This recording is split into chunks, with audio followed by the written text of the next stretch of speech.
এই জাহান নামের কুকুর শোয়ারের বাচ্চা, তোকেই বলছি শওকত মোল্লা শোন। তুই বলছিস যে আব্বাস সিদ্দিকীর নলেজ সিটির টাকাটা কোথায় দিয়েছে, তুই চালানে দিয়েছিস? প্রথমে ওই ভিডিওটি দেখুন দর্শক, তারপরেই বলছি এর আজকের আমি ছিলব দিতে পারেন। আজকে যদি বলি ফুলপুরা শরীফ কি একটা তৈরি করে বলেছিল নলেজ সিটি, সেই নলেজ সিটিটা কোন অবস্থার মধ্যে আছে? আপনি জমি কিনলেন, সেই জমি কেন হাইকোর্ট হলো? কত গরিব মানুষের কাছ থেকে টাকা নিয়েছেন, কত হাজার কোটি টাকা উঠেছেন, তার হিসেবটা কি বাংলার গরিব মানুষকে দিয়েছেন? এসব বললে তো আবার বন্ধভক্তদের আবার গাজানা করবে। আজকে লক্ষ লক্ষ ইটও গেছে। আচ্ছা, আপনি ভাঙড়ে প্রতিশ্রুতি দিয়েছিলেন 2021-এর আগে ভোটে জিততে না পারি আর না পারি আমি হসপিটাল করব। হসপিটাল কি করেছেন? ভোটে জিতলেন, 5 বছরে ভাঙড়ে কি উন্নয়ন করেছে তার খতিয়ানটা এরকম প্রেস করে বলবেন, তাহলে সবচেয়ে খুশি হবে। আব্বাস সিদ্দিকীর নলেজ সিটির টাকা নিয়ে কোথায় দিয়েছে? তুই কোন হনুমান রে? তোর কাছে জবাব দিতে হবে টাকাগুলো কোথায়, তার হিসাব দেবে। তুই টাকা দিয়েছিস? যেই পথে আসবি, যেই পথে হিসাব নিতে আসবি, তবে ওই পথে কিন্তু যেগুলো রাস্তার সাইডে ডবাগুলো থাকে ওই ডবাগুলো পুষিয়ে আসবি, না হলে ওই ডবায় মাথা গেঁড়ে দেবো। বুঝতে পেরেছিস শওকত মোল্লা?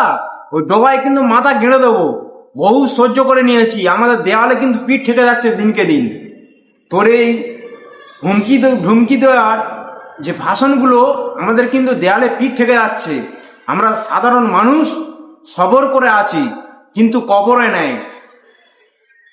তো ওই যে জাহান নামের কুকুর বলেছে না, ওই জাহান নামে তোকে পাঠিয়ে দেবো। ওই ভাইজান টাকাগুলো নিয়ে কি করেছে, ওই টাকার হিসাব নিতে এলে এই টাকাগুলো তোর এই বাপগুলো দেয় টাকা, এটাই আমি বলে রাখলাম। ওই টাকা হিসাব নেওয়ার সময়, যে আসার সময়, তবে রাস্তা সাইডে ডবাগুলো পুষিয়ে আসবি, বুঝেছিস? প্রিয় দর্শক, এ ভাইজানের টাকা হিসাব নেবে। তুই প্রথমে এই হিসেবগুলো দে যে এত বছর তুই সিপিএমের আমল থেকে তুই এমএলএ রয়েছিস, সেই টাকাগুলো কোন কাজে, কোথায় কত টাকা খরচা করেছিস, সেই হিসাবগুলো দে। এইটাই আমরা চাইতেই পারি তোর কাছে হিসাব। কিন্তু তুই নলেজ সিটির টাকার কথা একবার বললে তোর এই গদে কিন্তু মাথা গেড়ে দেব।